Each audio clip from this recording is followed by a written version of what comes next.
Praise the Lord, everyone. Praise the Lord. Praise the Lord. Amen. I thank each of you for joining with us for Wednesday's daily Bible study coming from Charlie's Outreach Ministry. We have a great and wonderful lesson for today: the arrogant envied. The arrogant envied. Coming from Psalm 73, verses 1 through 17. Amen. As we look at that, I wonder, do do you ever think about that, the possibility of envying those that are arrogant, those that seem to put on big puffs of having so much? Do we envy those people? Amen. This is a great lesson. And as we go forward, we will be talking about the arrogant envy today. Amen. We're going to get ready to move into our lesson. But first, I want to ask if anything is said touches your heart, soul, or spirit, or you have any questions or comments, please feel free to jot them at the bottom of the screen below, and I will get to them as soon as possible. Also, if you would, subscribe to my channel and join with us as we gather together to study and meditate on the word of the Lord. Amen. We're going to get ready to move into our lesson, but first we're going to have prayer. Dear God in heaven, we thank you, Father. We thank you for all the many blessings that you bestow upon us. We thank you for making a way out of no way.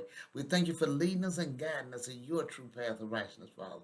We thank you for all that you have done, you is doing, and you shall do in each of our lives. We give you the glory, the honor, and the praise, Heavenly Father. Lord, we thank you in the mighty name of Jesus for watching over us and being with us as we go out and when we come in. We thank you, Father, for being with us as we go up and down the dangerous highway day and night. In Jesus' name. Lord, as we go into your word, Father, we thank you that our eyes is open, that we do see, and our ears is open, that we do hear, and we gain wisdom, knowledge, and understanding from your word. In Jesus' name we pray. Amen. All right. Our lesson, as we stated, the arrogant envied. Speaking of, God is my strength and portion forever. Psalm 73, 1 through 17. Beginning at verse 1, it says, A Psalm of Asaph. Truly, God is good to Israel, to those who are pure in heart. As we look at the psalm, a Psalm of Asaph, that Asaph, that was someone, I looked that up, and that is someone that was a very good singer back in David's day, and he was noted for writing 12 of the Psalms in the books of Psalms. Amen. And the 73rd Psalm was one of those Psalms. Amen. As we see, uh, we look at the faith dilemma. This is Asphalt speaking. And let me make one point clear at the outset. I know for a fact that God is good to Israel, to such as are pure in heart.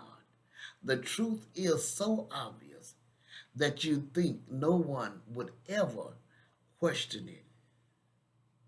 Verses 2 and 3 says, But as for me, my feet had almost stumbled, my steps had nearly slipped, for I was envious of the arrogant when I saw the prosperity of the wicked.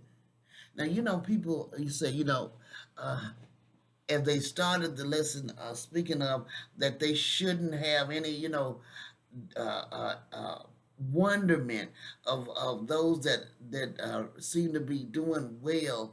It is not unusual, and it's not something that is considered that it is done. You have those feelings, but we work through those feelings through the grace of God and in His Word to know that this is not the right way to go. But you do have those feelings, and to act like they don't exist hurts you, and you need to make sure that you address those issues. Go to God with those issues. Amen. As we see, but there was a time when I actually began to wonder, speaking of as the singer, my stance on the subject became very wobbly, and my faith almost took a temporary tumble. You see, I began to think how well it how well off the wicked are.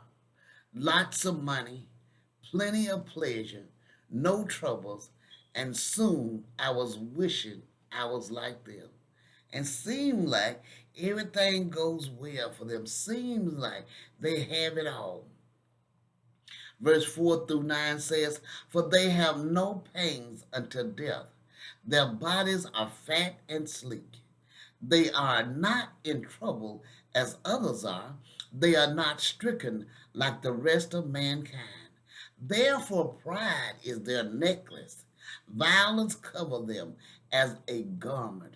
Their eyes swell out through fatness. Their hearts overflow with follies. They scoff and speak with malice. Loftily, they threaten oppression. They set their mouths against the heavens, and their tongue struts through the earth." As we see here, everything seemed to be going their way. Everything seemed to be just right for them. They don't have as much physical suffering, it seems, as believers do. Their bodies are healthy and slick. Naturally, they can afford the best of everything. They escape many of the troubles and tragedies of decent people like ourselves. And even if trouble should strike them, they are heavily insured against every conceivable form of loss. No wonder they are so self confident.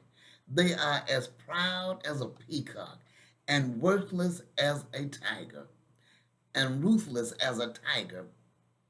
Just as their bodies seem to overflow with fatness, so their minds are spilling over with crooked schemes.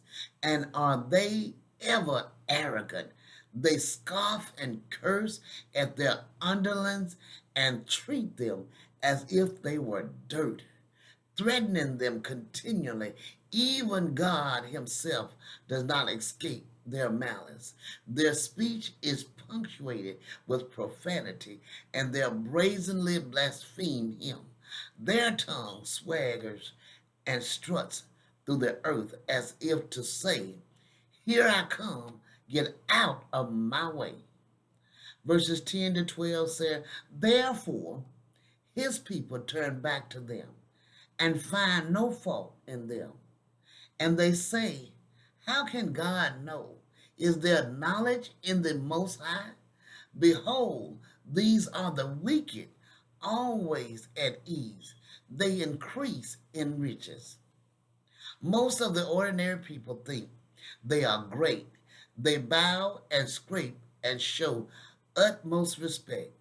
No matter what the wicked do, the people find no fault with them, and it only confirms the oppressors in their arrogance.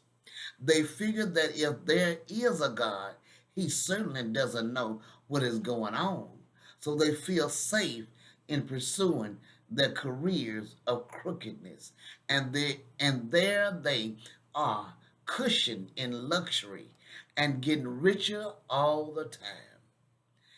Verses 13 to 15 says, "All in vain have I kept my heart clean and washed my hands in innocence. For all the day long I have been stricken and rebuked every morning. If I had said, I will speak thus, I would have betrayed the generation of your children." As we see, we began to think, what good has it done me to live a decent, honest, respectable life? The hours I've spent in prayer, the time spent in the Word, the distribution of funds to the work of the Lord, the active testimony for the Lord, both public and private. All I've got for it has been a daily dose of suffering and punishment. I wondered if the life of faith was worth the cause. Is it worth the cause? Of course, I never shared my doubts and misgivings with others. believers, I knew better than to do that. I often thought of the man who said, "Tell me of your certainties. I have doubts enough of my own." So I kept all my doubts to myself, lest I should offend or stumble some simple, trusting soul. Verse 16 and 17 says, "But when I thought how to understand this, it seemed to me a wearisome task until I went into the sanctuary of God. Then I discerned their end." What would be their end? After looking at all that they have and how great it seemed to be, they their end is what their reward is. The finance, the greatness that they have here is but for a short time. And we have all eternity to live with our Father in peace, in satisfaction, in love, being cared for. We have so much that we will receive when we give to our Father. It said, "But still the whole business was a riddle to me. The wicked prosper while the righteous suffer. It seemed so hard to understand. In fact, it wore me out trying to solve the problem." Then something wonderful happened.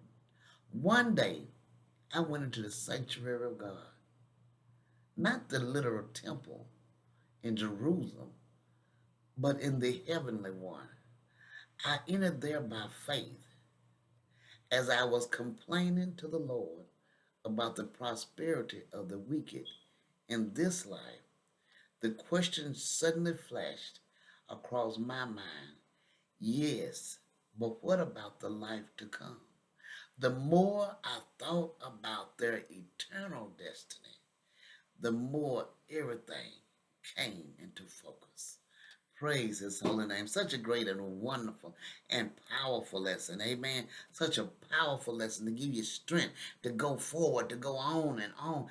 Looking at others, we see what they're doing. We see what they're gaining. We see that they seem to be doing everything they want to do. And we, restrain and doing what the word said and not realizing that this life here is a short-lived life. 70, 80, maybe 90 years old. If we got one or two here and there that make it to 100. But what about the eternal life that is to come? Where shall we be? It reminds me of Lazarus, Lazarus and the rich man that lifted up his head in hell and wanted Lazarus just to stick his finger in water and touch his toe. We have the best life to come. Praise his holy name. I pray you meditate on this lesson and have a wonderful day.